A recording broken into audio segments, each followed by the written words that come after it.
mic check, please. Hey everybody, welcome back to the Ducks Unlimited podcast. I'm your host, Chris Jennings. I'm your host, Dr. Mike Brasher. My name is John Gordon. I'll be your host. And I'm your host, Katie Burke.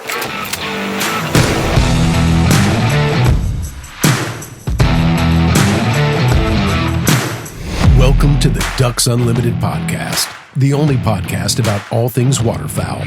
From hunting insights to science-based discussions about ducks, geese, and issues affecting waterfowl and wetlands conservation in North America. The DU Podcast, sponsored by Purina Pro Plan, the official performance dog food of Ducks Unlimited. Purina Pro Plan, always advancing.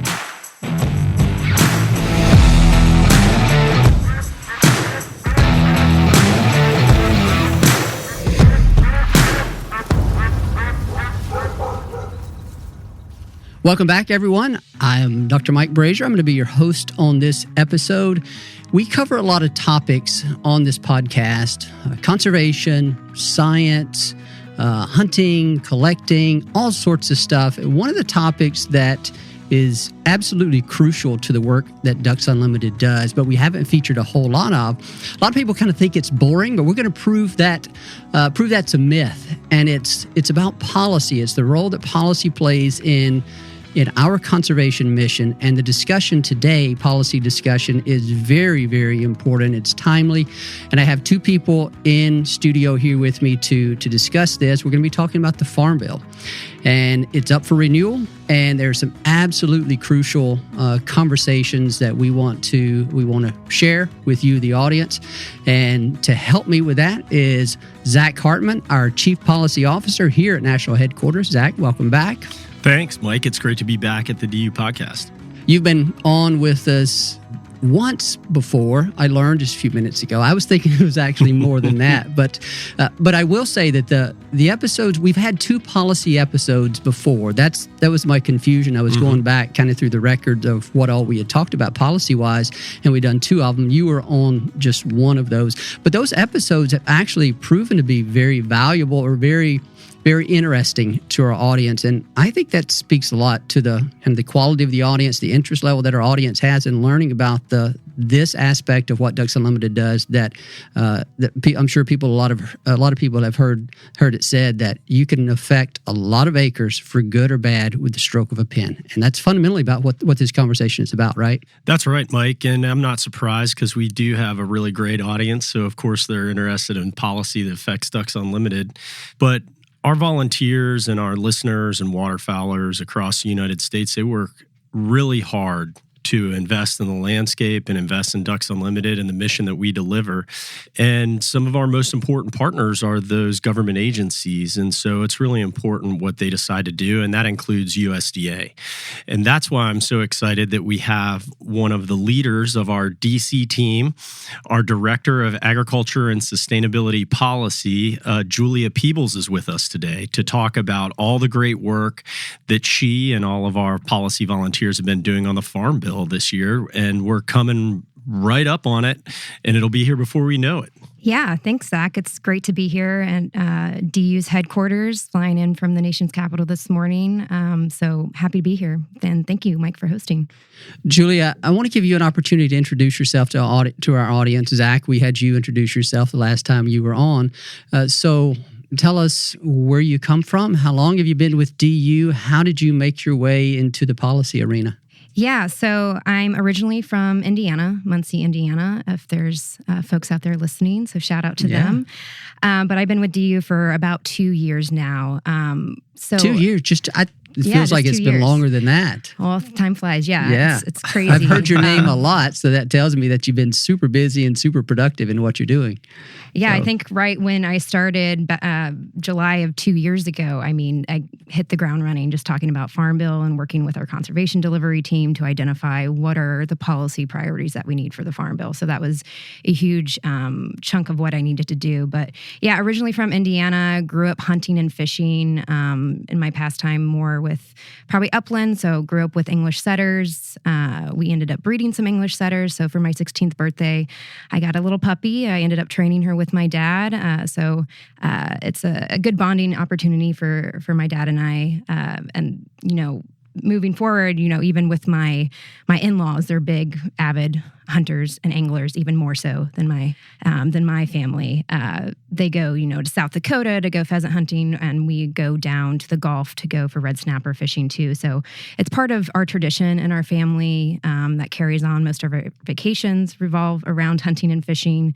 Our dads might end up scheduling a hunt without us knowing for me and my husband, which is pretty funny. Or they go hunting without us knowing and just do their own thing. So again, it's very inbred in me. And then for the policy side of it, that's more my mom's side, where my grandfather, he was a lobbyist in D.C. And so I grew up knowing kind of the ins and outs of what he did, and I gained traction of what I wanted to do. So moved to D.C., got into policy, worked on Capitol Hill, and then, once I worked on Capitol Hill, I had the opportunity to kind of dive into the NGO world with conservation, the hook and bullet crowd, with my first job at the Theodore Roosevelt Conservation Partnership. And so I've been in this community for about 9 years now, and I love every second of it. How much of an advantage do you think it gives you to come from that hunting and fishing background, especially when we're talking about the type of policies, the way we view those policies for how they benefit fish and wildlife? Do you feel that you're in a really strong position given your personal experience and connection to that? Absolutely. I think what you see on the ground, if you're in the field, hunting pheasant, if you're in a blind waterfowl hunting, if you're in a deer stand, you see how these animals survive. You see where they need their food source. I think it gives me a huge advantage on the fish and wildlife portion of what I do in the ag community for sure. So you've been in D.C. 2 years. 2 years. Yeah, well, I've been in D.C. for about 10 years. You've been in D.C. 10 years. So how many farm bills have you worked on before? This is my first one as my sole. I mean, obviously we have our team with our volunteers and our leadership, but me leading the charge this is my first one. We were really excited, and look, it was really hard for DU to find just the right person for this job, but when I met Julia, I knew that she was it, and I can't tell you what a great job she's done. She has made so many great relationships with the ag community and really doing an incredible job of being an ambassador for Ducks Unlimited and the way that our work benefits agriculture, agribusinesses, and rural communities. And the results are showing in the progress that we've been making so far on a lot of these important policies that you talked about. USDA is obviously a partner in the Farm Bill. USDA has also become a stronger partner, I guess you would say, Julia, and a couple of things, or one thing that you and I have been working with them on, and that's working with USDA APHIS around some of the highly pathogenic avian influenza conversations. That's how you and I have interacted, and I guess most recently. And I've seen you work there. I've seen the great relationships that you have and that you've been able to help us develop. So I can understand Zach's excitement in being able to attract you to DU. I appreciate that. She's a great part of the team. Let's move to the Farm Bill. I would imagine the vast majority of everybody listening to this is familiar with the Farm Bill, knows generally what it is. Hopefully they understand why we place such great value on it as a piece of legislation for helping us advance our mission. But Julia, for those that might have just sort of a beginning level understanding of the Farm Bill, take us through a brief history of it, what it is. It includes way more than conservation. I'm sure that's going to be a necessary part of this. But give people that kind of introduction to the Farm Bill, when it started, and then we can talk about when the conservation title was introduced. You just kind of tell us about it. Yeah, so I'll just start with a brief history and kind of go, chronological of where we are today. So when the Farm Bill was founded and established, it's a very similar timeline to Ducks Unlimited's founding. So it was established during Great Depression era with the Dust Bowl, where a lot of farmers and ranchers were being displaced from their land because soil erosion, things weren't growing, natural disasters like drought. So FDR created, this New Deal that included a portion of it, the Agricultural Adjustment Act, which was mainly focused on making sure that these farmers and these ranchers, these landowners weren't losing their land, so it helped them subsidize. But there is also a conservation component, in my opinion, because with that soil erosion and that topsoil being just turned into dust, there was that soil fertility piece of it. And that's the soil health that we still work on today. So fast forward to giving the reassurance for commodity programs. So since 1970s, it expanded a little bit more outside of just commodity operations. So conservation became a piece of that, and they started expanding to supply for, make sure that the whole, from the beginning to the end, the whole food supply chain was helped. So, and then fast forward to 1985, which I think was the most notable for conservation, when they decided to set aside land that was highly erodible land for soil conservation. And that's what we know today as CRP, the Conservation Reserve Program. Again, fast forward more, like when conservation first had its own title, it was really like Title 11, I believe, and now it's Title 2. I know in legislation you can move it anywhere that you want, but I think that resonates a lot of showing the importance of it, because you have commodities as Title 1 if you get a little technical, and then Title 2 is conservation. So I might reference that a little bit in this episode.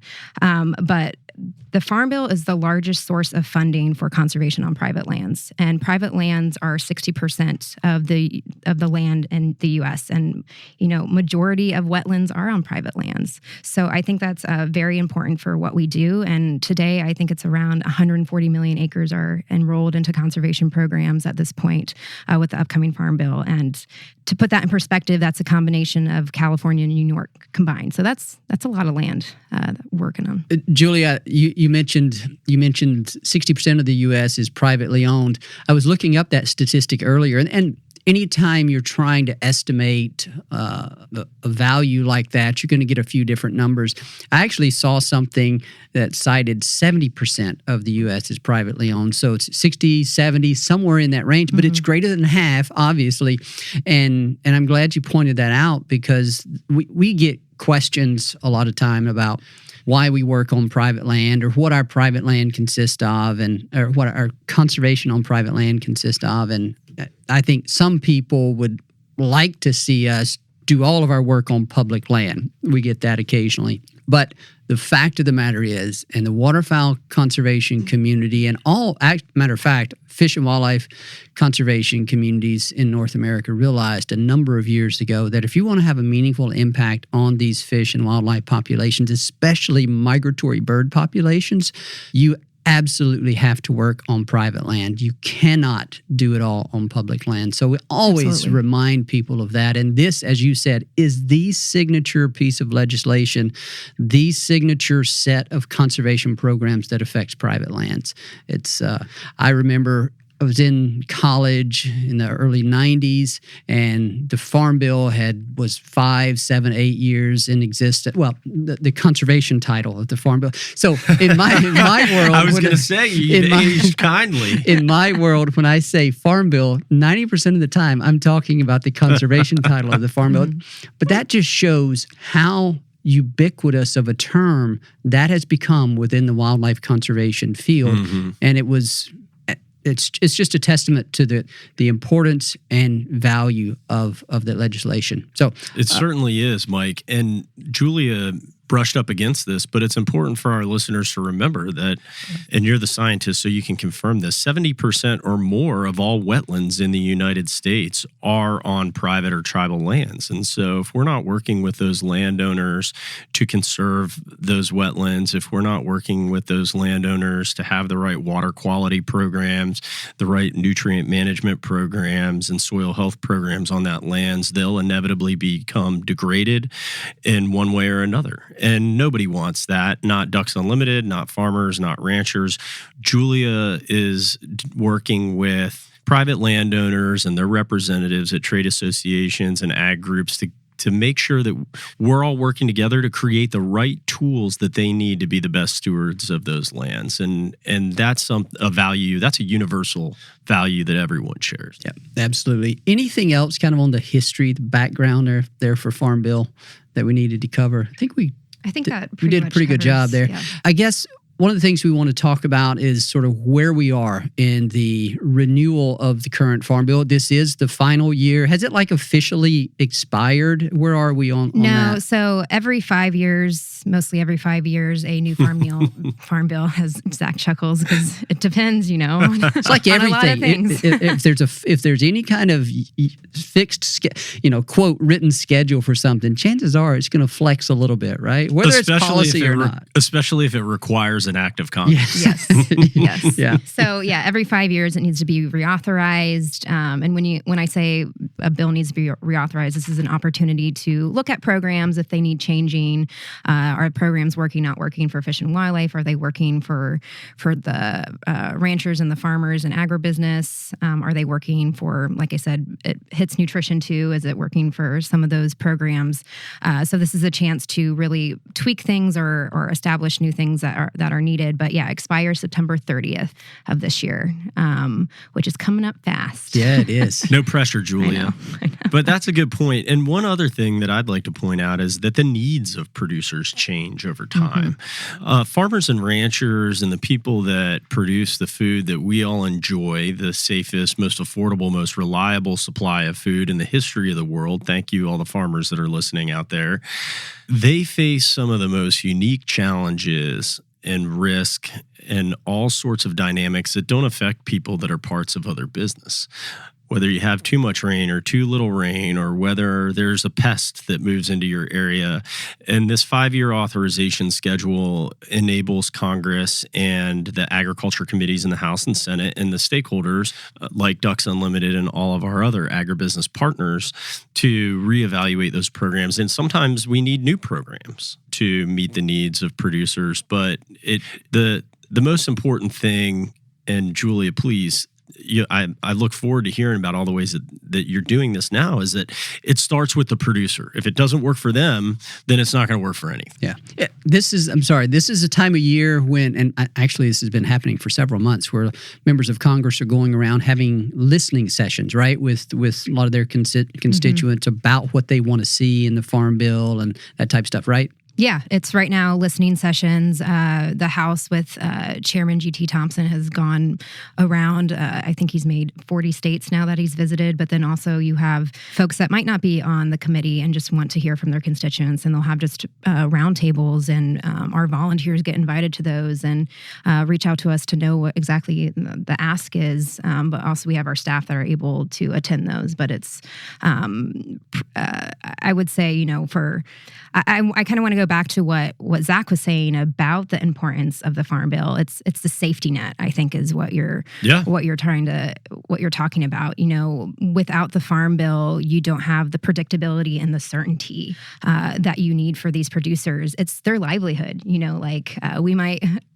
might depend on our biweekly check and our paycheck from Ducks Unlimited, and they depend on the land for their livelihood, to feed their families, support their families. So I think that is really something to hone in on. And it's, with conservation being involved, being sustainable is for their livelihood. For us, being sustainable is more long term for the wildlife, for fish and wildlife.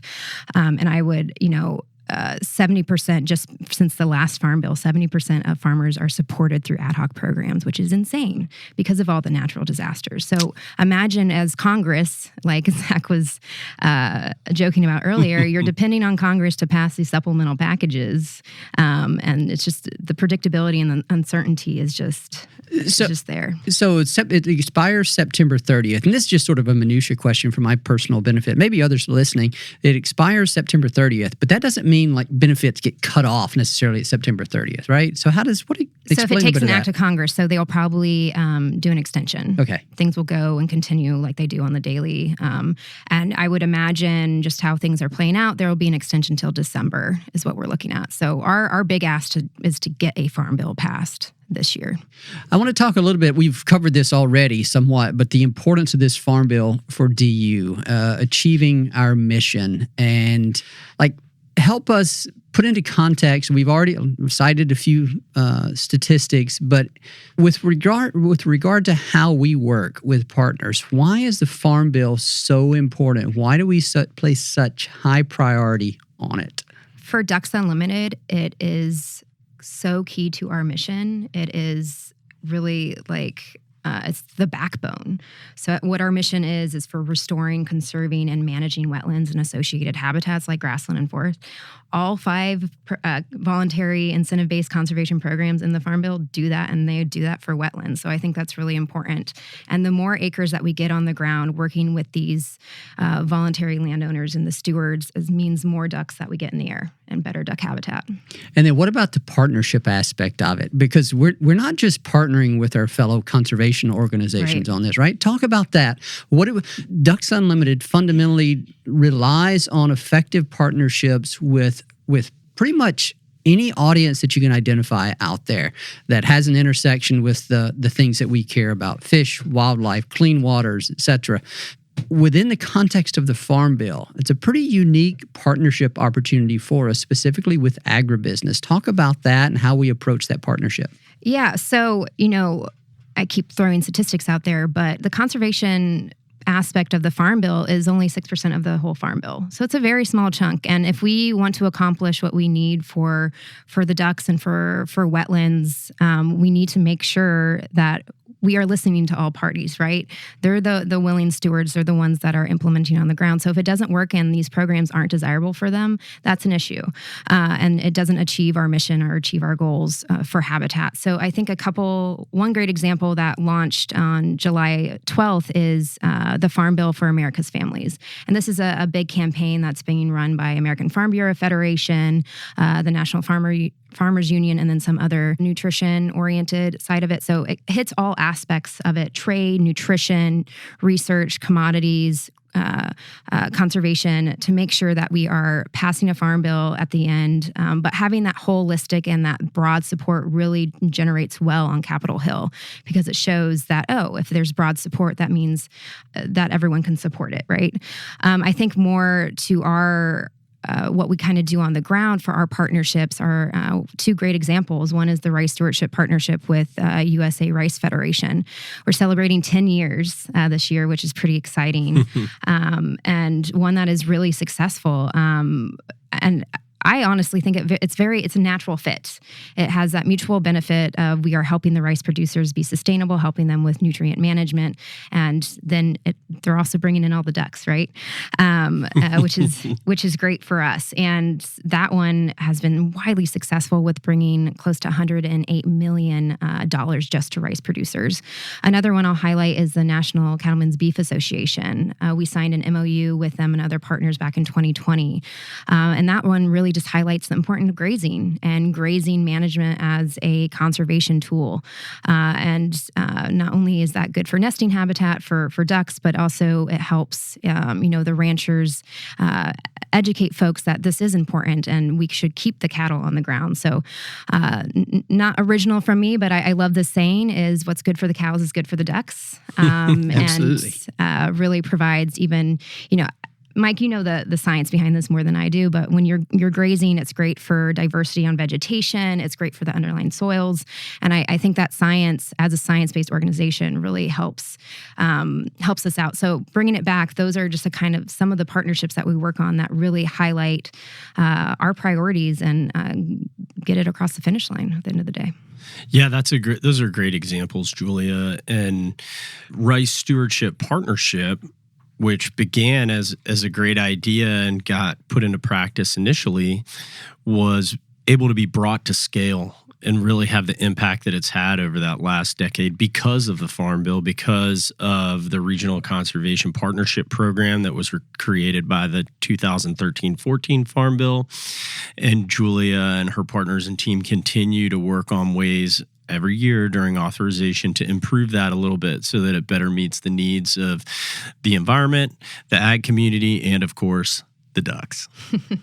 And so speaking of programs in the Farm Bill and all the great impact that they make, Julia, I say we flip the script a little bit here and start interviewing the interviewer because, Mike, you're the scientist in the room. You have more experience than we do in terms of seeing those practices put on place in the landscape. And I'd love to hear from you and your life's work and history as a biologist and a waterfowl scientist and one of the leaders in conservation science.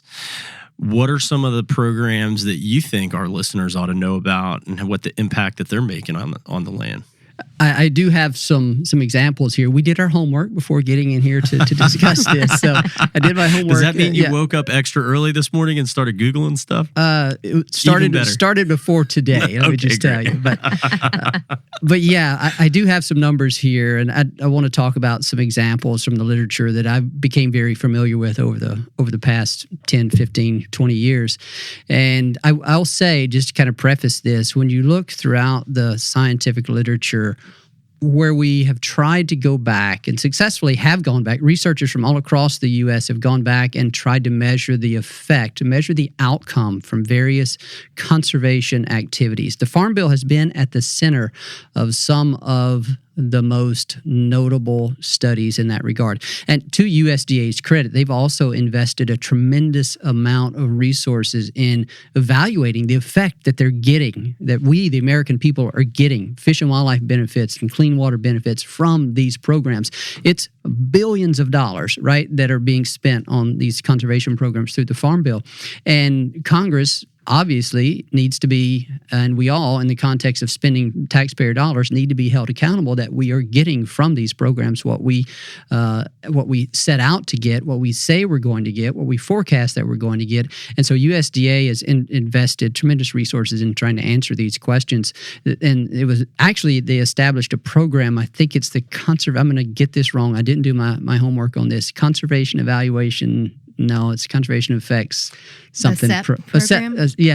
CEAP, Conservation Evaluation and Assessment Program. Yep. That might be it. So anyway, have a lot of friends that have worked through that program, and it is within the conservation field one of the most well-studied sort of suite of programs, and you can find all sorts of examples of demonstrated benefits of these programs when put on the ground, and then the fish and wildlife benefits that result.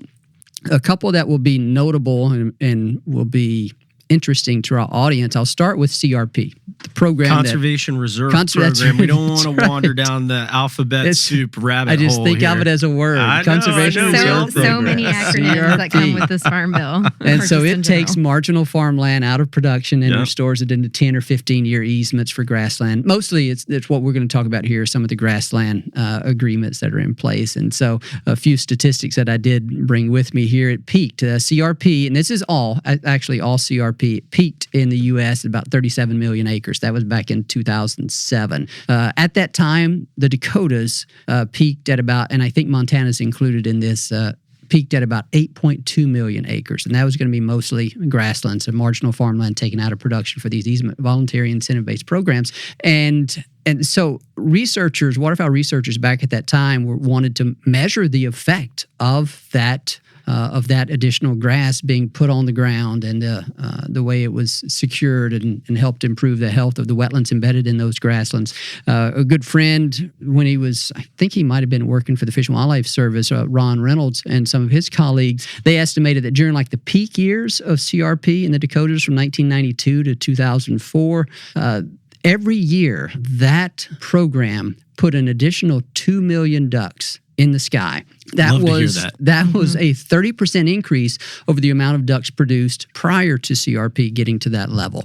And then CRP acreage began to decline sometime thereafter. And another study came along after that and looked at the period 2005 to 2011, again for those three states, and estimated at that time CRP was still adding 1.5 million ducks per year to the fall flight, and would have added a total of 12 million ducks to the fall flight over that time period, 2005 to 2011. I mean, so that's measurable results, millions of ducks that are being produced as a result of these programs. The other program that a lot of folks are going to be aware of in this area, or in waterfowl hunters and wetland conservationists, is the Wetland Reserve Program. Is what it started out as. That was 1990 when I think it was first included. Yeah. It's now, I guess in the 2018 Farm Bill, it was renamed as the WR. 2014 it had an umbrella of ASAP, which is the Agricultural Conservation Easement Program, and the Wetland Reserve Easement is a component of that. So WRP became WRE, right? Correct. That's right. It doesn't have quite the same ring to it to me, but it's okay. It has been a tremendously powerful program for conserving wetlands and enhancing wetlands. I don't have the breakdown by practice or anything like that. You can get deep into Farm Bill practices and protocols and all that. Oh, and yeah, we could get lost in those weeds. Absolutely. There's going to be some fun conversations depending on what day it is.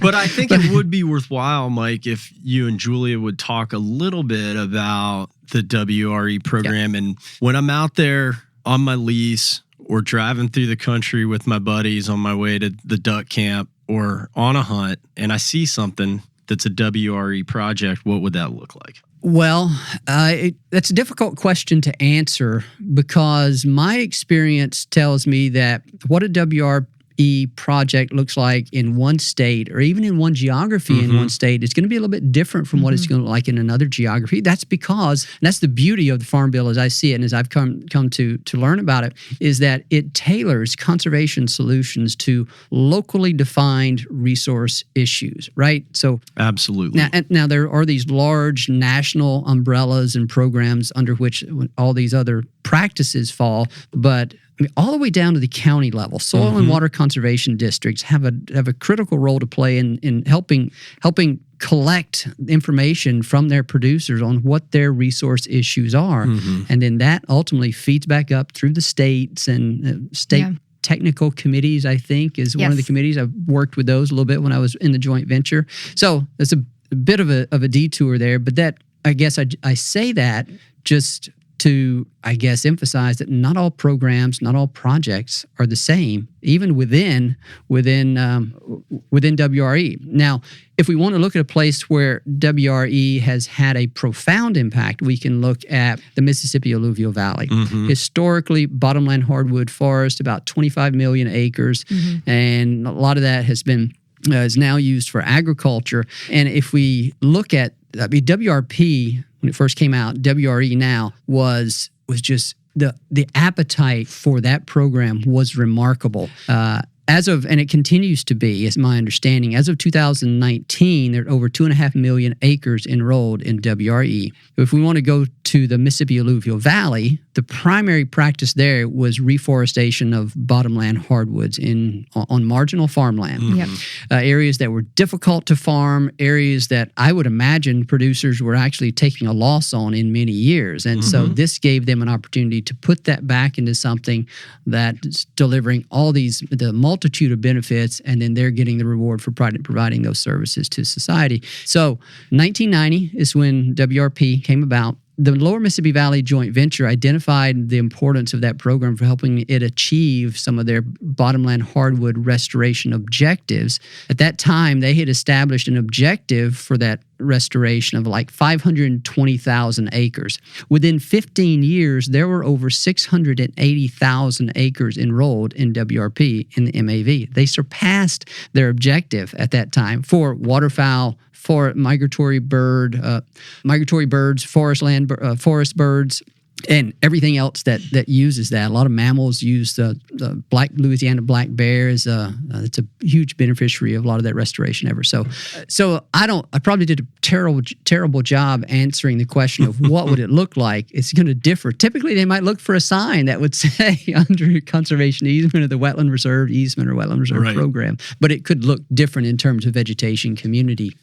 I would also add it probably looks different on every stage too. When you're creating the wetland, when you're restoring it, when you're just managing it to keep the hydraulic function as it needs to be. I was in Michigan on a tour, and we met with one of his name's Jim Saddleberg. He donated a easement to us that we worked on back in 2019, and that is WRE. So that is it's on Lake Huron, so it's more of a coastal easement. So a lot of the work that we did was invasive species management of working with our partners like the Michigan DNR and some of the local conservation districts there to remove Phragmites or any other thing. So like you said, I think it's very different. It is different. And you did a really great job of teeing up an important thing that we wanted to touch on during this podcast, and we talked about this before, but that is the importance of flexibility. Yeah. Because no two farming operations, whether they're divided by hundreds or thousands of miles or just a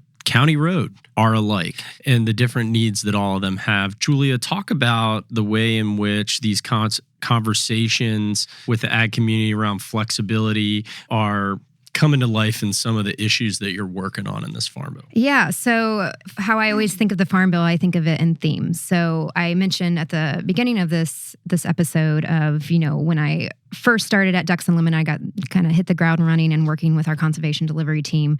And when I met with folks across the regions of what works and what doesn't work with these conservation programs, I created 2 themes, and one of those was flexibility. And that also resonates well with the commodities, because each commodity, if it's a soybean, if it's a corn, if it's rice, is very different. So for example, if you're in the Midwest and you want to plant a cover crop, that's great. Works great for the producers up there. But if you're in rice country, if you're in Missouri, Arkansas, Louisiana, Mississippi, I'll just name all those rice states now, Texas and California. You can name them all. Yeah, it's a short list.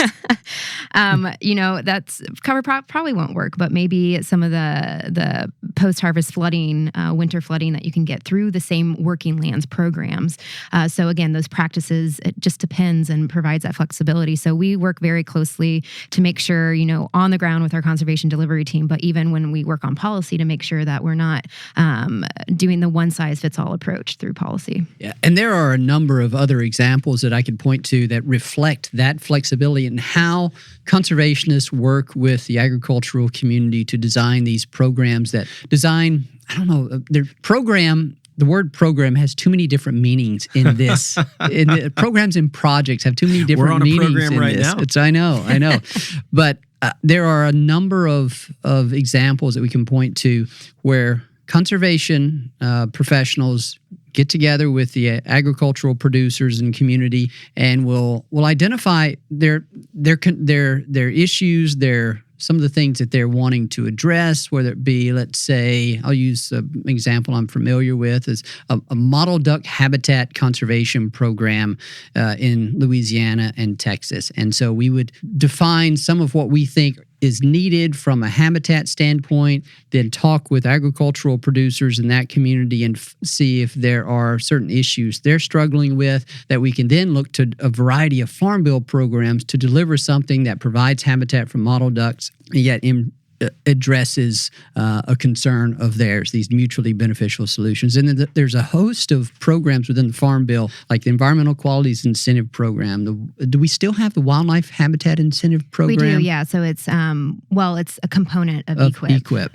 Okay. Which is 10% of practices have to be wildlife-oriented practices. And so I remember being involved in a lot of conversations where the NRCS folks would say, well, we've got this practice in EQIP, and back when WIP was still its separate, Wildlife Habitat Incentive Program was still its separate thing. And they would say, we've got this practice in this program that we can probably use. And then it's almost like you create this portfolio of options under this menu, sort of regionally specific program. And I say program, let's say Model Duck Habitat Conservation Program, and then that's how it works. It's like you draw from this menu. And one of the more challenging things is it's almost like you have too many choices sometimes.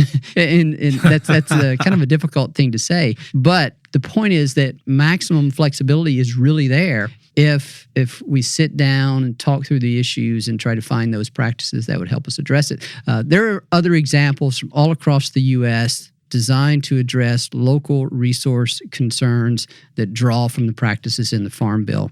It's not all just CRP, the Conservation Reserve Program. It's not all just WRE, Wetland Reserve Easement Program. It's a whole host of other things that can be tailored to those specific programs or those specific resource issues. They get all that right? Yeah, and I would just highlight too, we're talking about CRP and then WRE, but the working lands component I think is really huge because if you're not familiar with what working lands is, it's essentially working, right? So these farmers or ranchers that want to continue their operation but might want to do something that's edge of field. So if you need a wetland buffer or you need a grass filter strip for water quality, quality.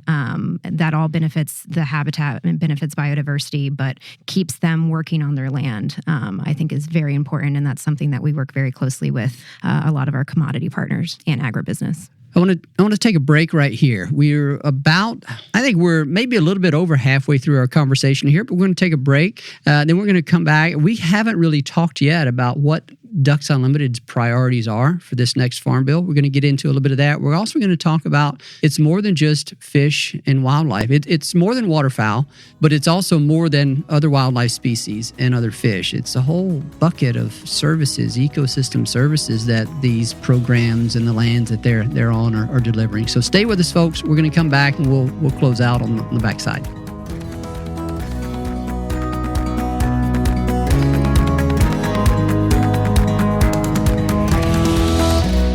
Stay tuned to the Ducks Unlimited podcast, sponsored by Purina Pro Plan, after these messages.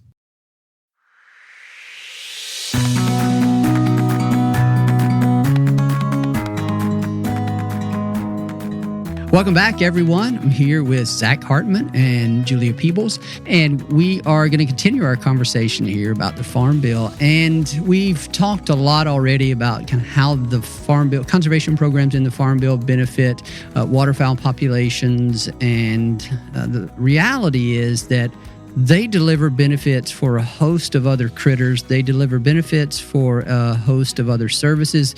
Anybody paying attention to these episodes over the past couple of years will probably, and to anything Ducks Unlimited these days, will know that we talk a fair bit about how our conservation efforts result in benefits under this umbrella that we refer to as ecosystem services: clean water, abundant water, soil health, floodwater retention. All of those types of things have been provided by wetlands conservation, grasslands conservation, as long as we've been doing it.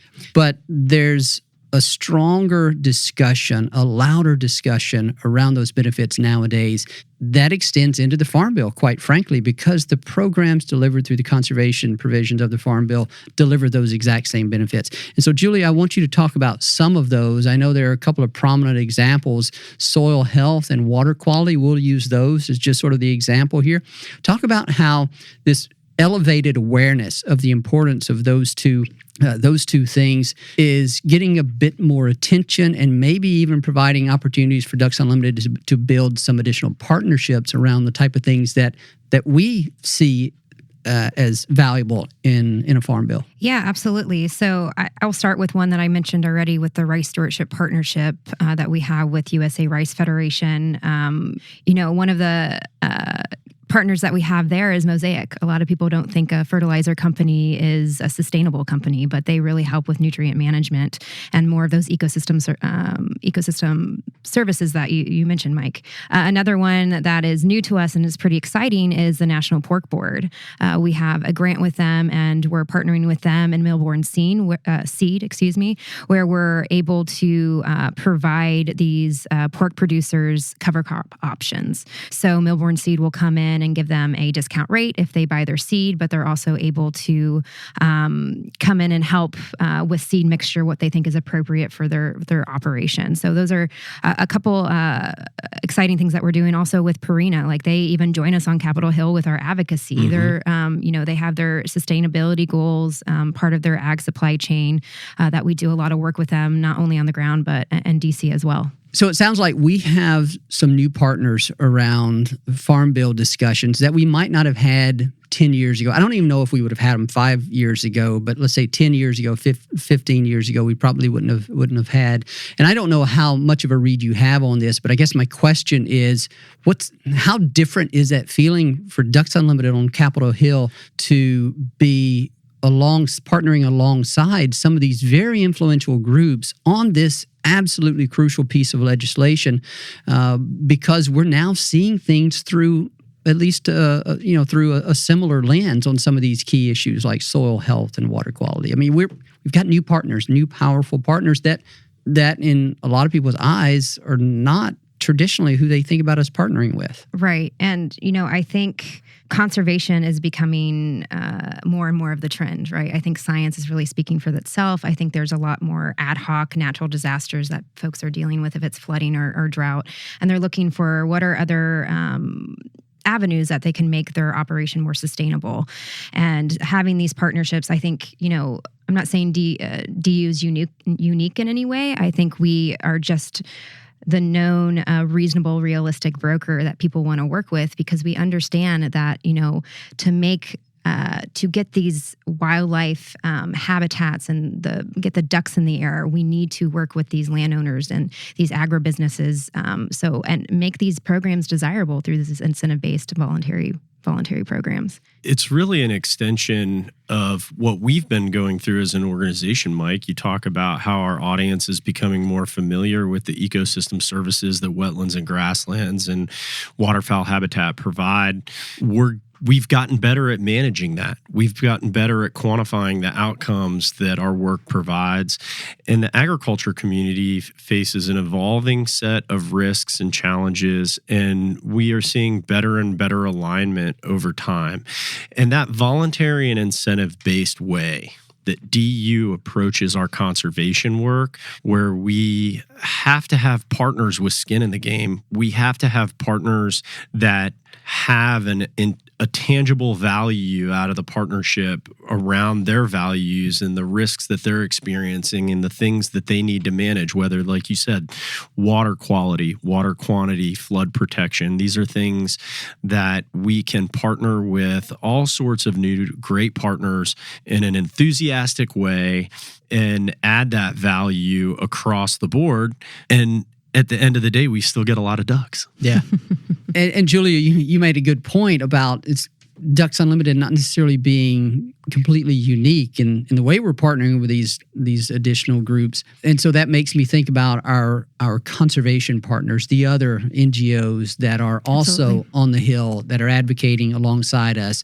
Talk about some of those folks, and I guess give people an idea of what that collaboration looks like. How closely do you communicate with the policy specialists for, let's say, Pheasants Forever, Delta Waterfowl, or TRCP? I mean, is that a pretty tight community? Yeah, it definitely is. It's very much so that we have, this core group of conservation partners just as much as we have core group of our ag partners. Like the Theodore Roosevelt Conservation Partnership has a private lands working group where we develop some Farm Bill priorities and work through what those should look like. But yeah, we work closely with Pheasants Forever too. We do a lot with the Conservation Reserve Program, but they do more. So it's always great to have their knowledge and their institutional knowledge and science backing some of that up. We also work with the Congressional Sportsmen's Foundation. They hosted a Farm Bill fly-in earlier this year for all the partners, where we went into offices and had a collective priority of getting a Farm Bill done and having strong funding for conservation within the Farm Bill. So we work very closely with a lot of conservation groups as well. And Mike, that's where a lot of the sausage making happens in Washington. It's behind the scenes. It's sitting down with the other conservation groups and doing all the hard work that Julia and her colleagues and peers in DC and around the country, for that matter, perform on a daily basis. But there are a lot of diverse needs and there are a lot of diverse issues. And so aligning the community behind what our proposed solutions are for those things and going in with one voice is the key to success when it comes to advocacy. We need to make sure that these members of Congress and their staff aren't hearing one story from one particular conservation group or agriculture group or something like that, and then having someone come in right behind them with a different story. And a big high five, attaboy, great job for Julia and the rest of the team that have created that alignment to go in there with one common voice when it comes to the things that are good for waterfowl and America's farmers. Thank you for that, Zach. That's a really valuable additional perspective. And I think in that same vein, that's where a lot of and some of the behind the scenes stuff, it's where a lot of our volunteers get involved. They aren't necessarily the ones that are out in front, at least with regard to the way we talk about it. That's right. But they're absolutely crucial. And Julie, I want you to talk about that. Exactly what role do our volunteers, do our members play in influencing the Farm Bill and the things that we would like to see in it? Yeah, they're pretty huge to the whole advocacy portion and getting our priorities across the finish line in the Farm Bill. They are our partners, and what's key to DU's mission is working with our partners, and we couldn't do it without them. So our volunteers, we've had a couple of opportunities. In February, we had our state policy chair fly-in where we gave them talking points, and they met with their members of Congress and advocating for the Farm Bill. They've come in, or they've been able to participate in some listening sessions that have been across the country. Same with some of those roundtables.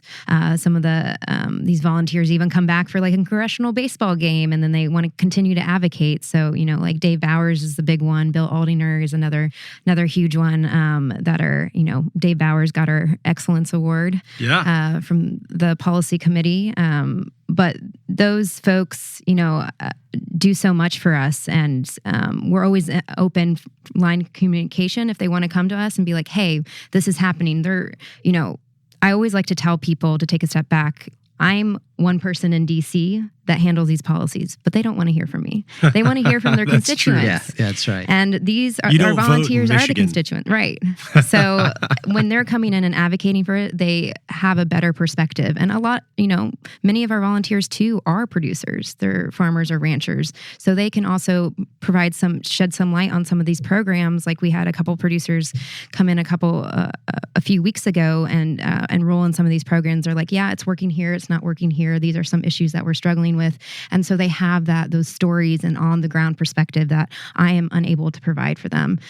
We've also been entertaining some other folks coming in besides these one-off fly-ins. We've had the National Black Growers Council come in, and we had about 14 of them in town for 2 days of meetings, and they did an excellent job where they were there to, advocate for their priorities, but also we had those mutual priorities that benefit what we work on together. So that was a good opportunity to kind of introduce them to our world and give them access to some of these members of Congress.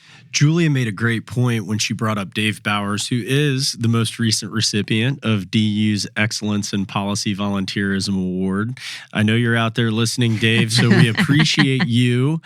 But the point that she reminded me of was that Ducks Unlimited advocacy does not stop at the water's edge or the DC Beltway. It goes way out into the states and into the countryside. And the program that the effort that Dave received that award for was actually a state program. And our state teams, our state directors of public policy across the U.S. and all of our state policy chairs, who are all volunteers, do a lot of really great work advancing the state programs that are used to really maximize and leverage the federal programs and that first most important DU dollar that is raised at our events and our state level. And so not only that, but as Julia mentioned, the most valuable engagement is that engagement that you can get in that member's backyard. And Julia, tell us a little bit about some of the outreach that our volunteers have been doing, whether it's field tours or testimony at some of these Farm Bill hearings. Share a few examples of that so our listeners can really know the impact that their buddy, who they never really suspected that sits at their table at their DU committee dinner, is really making a difference on a big scale. Yeah. So some of those listening sessions, like there was one in New York, we had Jeff Holliday, who is the state policy chair up there. He attended that for us and got great feedback where he even developed some partnerships with us where they were able just to connect and be like, oh, I didn't know that's Ducks Unlimited's priorities and that's where they stand on the Farm Bill. So spreading the word is always helpful. There some other opportunities that they've done is some field tours. That is usually pretty big in August when you have the members of Congress back in the state and in the district. One recent one was with Senator Tina Smith. We got her out on the ground with about 20 to 30 folks. It was on a ranch in Minnesota, and Bill Aldinger was able to attend that one for us and had some good conversations with the senator.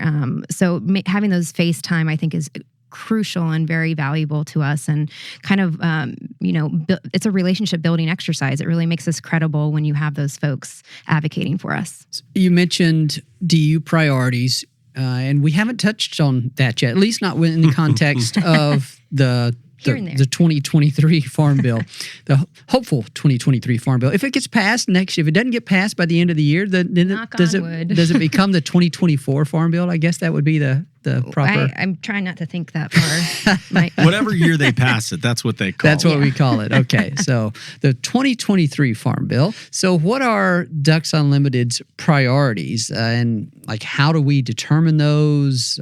Maybe you don't have to go too far into that, but just what are we pushing? What are we wanting to see in this Farm Bill? Yeah, so what I mentioned earlier is like working with the conservation delivery team on what's working, what's not working. We're only looking at small changes within programs, hoping to maintain or see increased funding overall for conservation programs. But I think one of the big priorities is working lands. So what we've mentioned with some of those practices, for example, if you're in the prairie pothole region and you're driving by, you might see, well, it's going to be pretty big. It would be an acre or 2 acres, but you might see a wetland in the middle of a crop field. That is likely enrolled in one of these working land programs.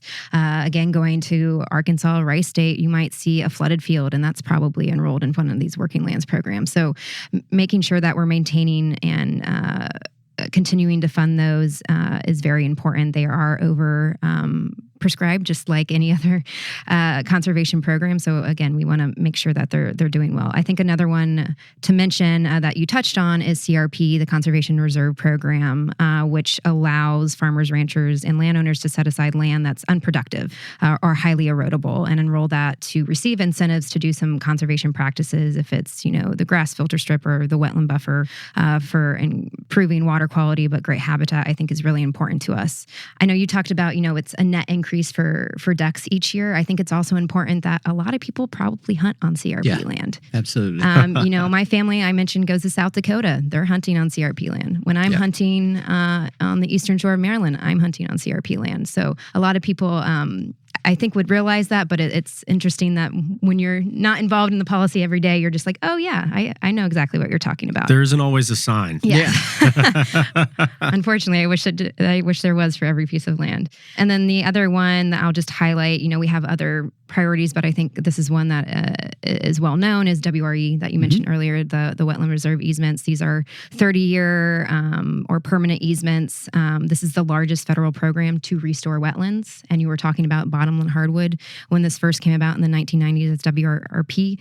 80% of the bottomland hardwood that we have in the South were converted. So this is a huge program for protecting those wetlands and the waterfowl habitat to make sure that we're not converting those. But WRE is great not only for habitat, but it also is again that ecosystem services piece of it, which is great for the livelihoods of these landowners and farmers and ranchers. So if let's say you have 100 acres on your farm, but maybe 20 of those acres aren't productive. So how can you retain that ownership while not having it have a crop on it that it doesn't work? So enrolling in programs like WRE does help you have that financial incentive where you're saving on, you don't have to enroll in some federal farm programs. You don't have to do any replanting costs. You can take those savings and put it into your more productive soils at the end of the day. So I think that one is very huge for us. And I think the main aspect there is stewardship. So we really want to make sure that in the middle of these contracts that we are doing management. So let's say that you might need to do tree thinning, you might need to do invasive species removal. That stewardship aspect is very key because you don't want these lands that we restore and conserve, we don't want them to be degraded at the end of the day. So in my mind, it's a quality versus quantity component that we're really honing in on in this farm bill, just because just the small changes that are needed. So that would be the mid-contract management provisions, right? Yes. I'm pretty sure we get strong support from Pheasants Forever on that one too, right? Oh, yes, of course. So Jim Inglis. On the WRE side, on the CRP side. Right, that's right, yeah. Jim Inglis with Pheasants Forever was a good friend of mine. We went to school at Mississippi State and have stayed in touch. And that's the one thing that he would always, I remember him talking about more than anything else when we were in Ohio, and I was talking to him about some of their priorities and some of the things that they strive to do and advocate for mid-contract management. And of course, Wes Berger from down at Mississippi State too. He's a professor, and quail researcher. Quail are a huge beneficiary of a lot of the a lot of Farm Bill conservation programs as well, and mid-contract management. I mean, that's key. But we're talking about it also. You were saying, I was confusing that a little bit in my mind. Credit to Jim for causing me to think anytime I hear mid-contract management, I think. Well, it's funny that you mentioned that, because we're taking that model and using it for WRE to do more cost that's share awesome. Opportunities for folks. Oh, that's awesome. That's some kind of new information for me. So I appreciate that. What about RCPP, Regional Conservation Partnership Program, another acronym in our soup? I assume that we are looking for a robust continuation of that opportunity? Yeah, so that would fall under the working lands component of it. It's a public-private partnership, and it does, we wouldn't have the rice stewardship partnership without it. So we want to support it. We want to keep it in the same structure. It's worked well for us. We just need some small tweaks to some technical assistance and accounting for that, and how it's paid for. But that's a little into the weeds, but it's still a very successful program, and we want to keep it that way. Any other of our priorities relative to the Farm Bill that we want to touch on here before we move on? I guess the overall is one that we work on, or two that we work on closely with our ag groups are we sign on to letters for the safety net. Make sure that we're not relying on ad hoc programs. Yep. We're relying ad hoc. Ad hoc. Okay. Sorry, excuse me. Yeah, it's all good. Ad hoc programs. I thought we had another acronym working its way in there. So working with them to, from start to finish and hitting the whole food supply chain is really key there. And then also crop insurance is a big piece that we support, and maintaining that. That's a great point, Julia, because at the end of the day, the Farm Bill is a safety net program. And people hear a lot about the Farm Bill that during the debate over the Farm Bill and all these details. But what we have to remember is that we invest a tiny, tiny portion of our federal budget as a nation. And what we get out of it is the safest, most affordable, most reliable food supply that is produced in the most sustainable way and is the friendliest possible food supply to wetlands and waterfowl and wildlife, and provides also benefits to all people.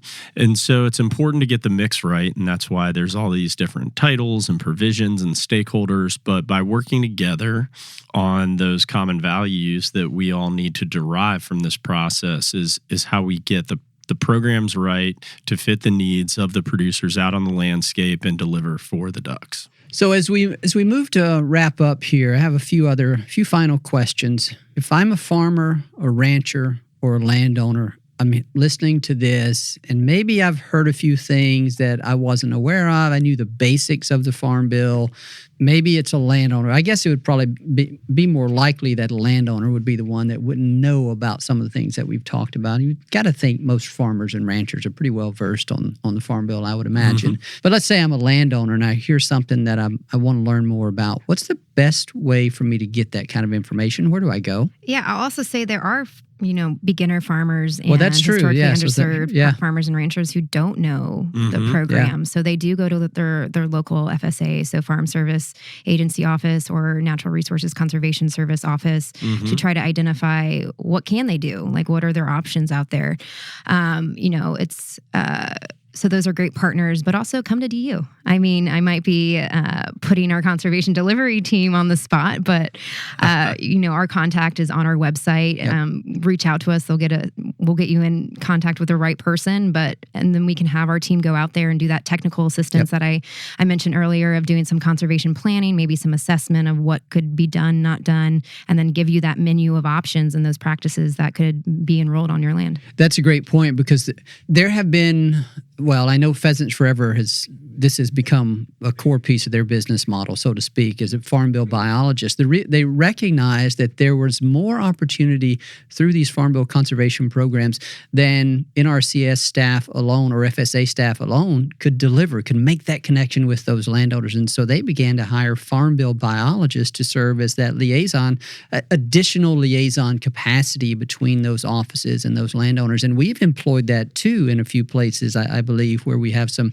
high priority opportunities with Farm Bill programs, conservation programs, and it's perhaps the interest, the opportunity for that to be on the ground outpaces the capacity inherent in an NRCS or an FSA office. And so we strike these strategic partnerships to have some of our staff provide that link. We're still doing some of that? We are. We definitely are. I don't think to the same extent as Pheasants Forever, but we do have that link. And if it's not a cost share, employee, we just have a great partnership with USDA because they understand the importance, capacity and getting the experts on the ground. Some universities don't teach all of these courses anymore, like soil health. So they need to rely on their partners to make sure that we are, spreading the wealth, doing outreach. Like we have a initiative to get more ducks on the ground. It's the Migratory Bird Resurgence Initiative. It's one of those working lands programs to enhance small wetlands and crop fields, but also do the winter flooding in rice states. We're helping with the outreach. We're doing that for USDA because of the capacity issue. So we're doing the education on the ground, finding those landowners and those applicants that would be eligible for those practices. When all the dust settles, how will we know if we, Ducks Unlimited, have gotten, if the farm bill that we have is, quote, successful from our view? It gets passed this year. Okay. That's exactly what I was going to say. But maintain and increase funding for the conservation title, I think, is really key for us. I think prioritizing stewardship or that mid-contract management that we were talking about is huge. The quality versus quantity component. Let's make sure we're maintaining these existing landscapes that we have. The other one is for our partnership, keep the bill and the legislation holistic because of that safety net component. You can't separate the commodity title or commodity provisions away from nutrition. This bill supplies 9 million meals to families every year, which is huge. So when you start dividing that, that's when you start getting division in Congress and you're not being successful. You're not moving the needle like you need to. And then I think the last thing, and Zach, chime in if I'm forgetting anything, but if we have a farm bill that has no provisions harming the ducks or converting wetlands, that's a huge success as well. That's probably our biggest priority out of everything. I think Julia really nailed it. At the end of the day, getting a farm bill is a difficult task because of the diversity of stakeholders and individuals and members of Congress on both sides of the aisle that are involved in writing it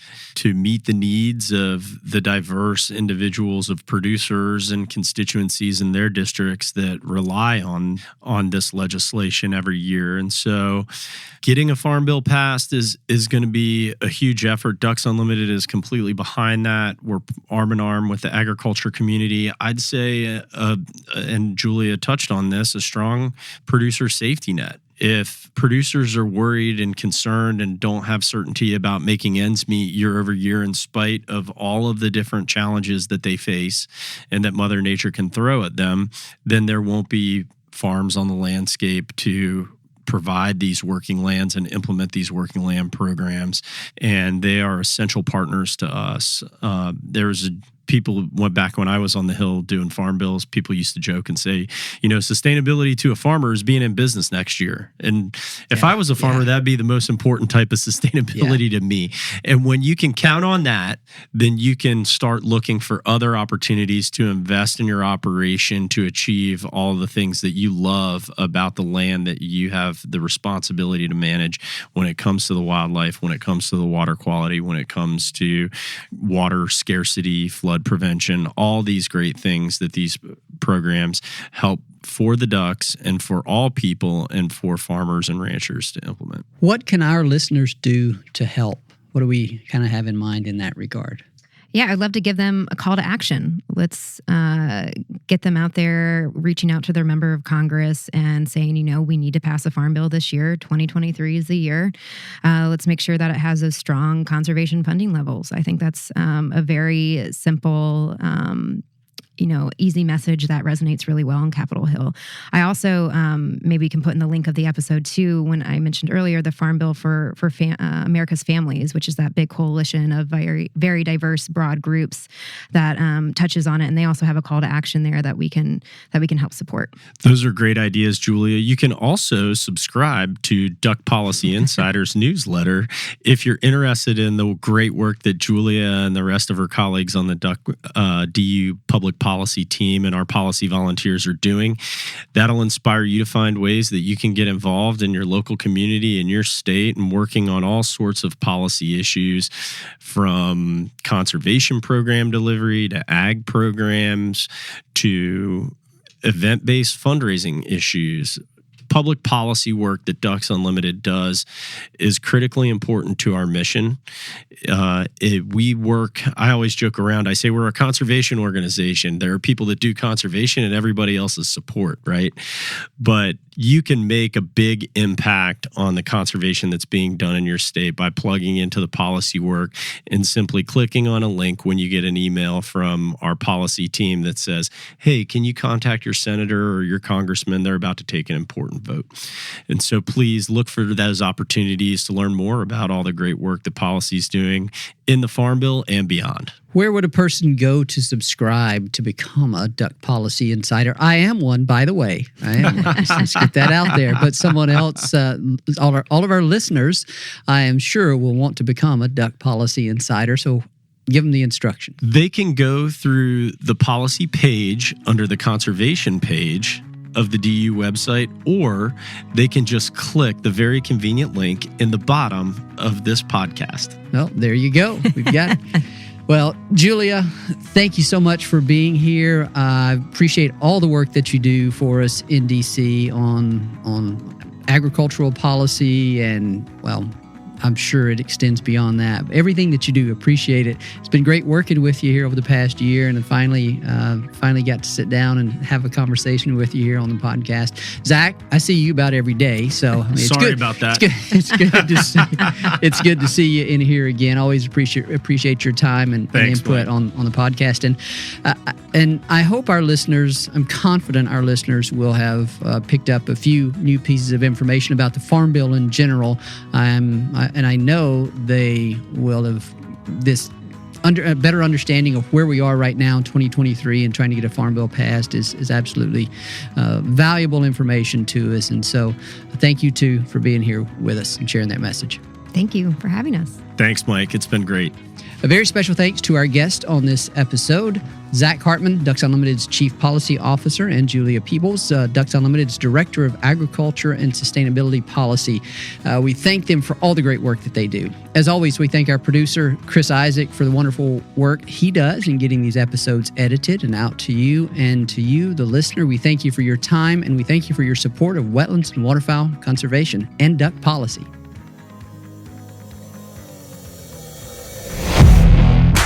Thank you for listening to the DU Podcast, sponsored by Purina Pro Plan, the official performance dog food of Ducks Unlimited. Purina Pro Plan, always advancing. Be sure to rate, review, and subscribe to the show, and visit ducks.org/DU Podcast. Opinions expressed by guests do not necessarily reflect those of Ducks Unlimited. Until next time, stay tuned to the Ducks.